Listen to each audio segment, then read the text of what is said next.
ఒక member of parliament చెప్తుండింది, ఒక central government employee, ఒక మెంబర్ ఆఫ్ పార్లమెంటు 1,60,00,000 రూపాయలు ఒక సెంట్రల్ గవర్నమెంట్ ఎంప్లాయీకి ఇచ్చాడంటే అతను వెంటనే అరెస్ట్ చేయాలి, సిబిఐ ఎంక్వైరీ అడుగుతున్నాం.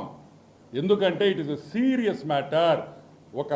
ఒక పక్క మెంబర్ ఆఫ్ పార్లమెంట్ రాజ్యసభ, ఒక పక్క సెంట్రల్ గవర్నమెంట్ గ్రూప్ 1 ఆఫీసర్. ఒక గ్రూప్ 1 ఆఫీసర్కి 1,60,00,000 ఇచ్చాడని ఆ గ్రూప్ 1 ఆఫీసర్ ఒప్పుకున్న తర్వాత ఈరోజు విజయసాయి రెడ్డిని వెంటనే అరెస్ట్ చేసి సిబిఐ ఎంక్వైరీ చేసి మొత్తం ఒక 2 లాఠీతో 2 తగిలిచ్చేస్తే అన్ని విషయాలు బయటకు వస్తాయని కూడా నేను మనవి చేస్తున్నా. అదే కాదు, ఇంకొక వ్యూ కూడా ఉంది, అది మళ్ళీ చెప్తా.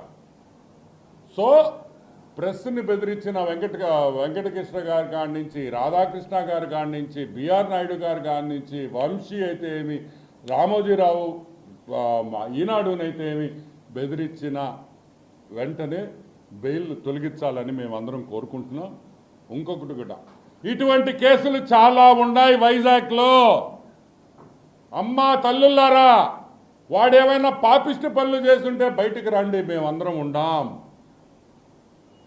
అక్కల్లారా చెల్లెల్లారా బయటికి రండి, మిమ్మల్ని ప్రొటెక్ట్ చేసేదానికి అనితమ్మ గారు ఉన్నారని కూడా మీ హోమ్ మినిస్టర్, మీ మహిళ ఒక హోమ్ మినిస్టర్గా ఈరోజు తెలుగుదేశం ప్రభుత్వంలో ఉంది.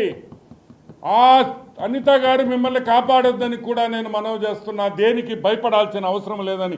ఇటువంటి మంత్రులు చాలా మందికి కూడా ఈరోజు ప్రభుత్వంలో ఉన్నారు, ప్రభుత్వంలో ఉన్నారు. వీళ్ళందరూ వైసీపీ ప్రభుత్వం ఉన్నప్పుడు ఆడవాళ్ల మీద చేసిన అరాచకాలు మంత్రులు గింత్రులు ఎవరున్నా సరే దయచేసి కంప్లైంట్ చేయండి, యాక్షన్ తీసుకుంటామని కూడా నేను మనవి చేస్తున్నా. నాకు కూడా పర్లేదు, డైరెక్ట్గా అనితమ్మ గారికి ఒక ట్వీటో ఒక మెయిల్ పెడితే కూడా చాలని కూడా మీకు మనవి చేస్తా ఉన్నాను.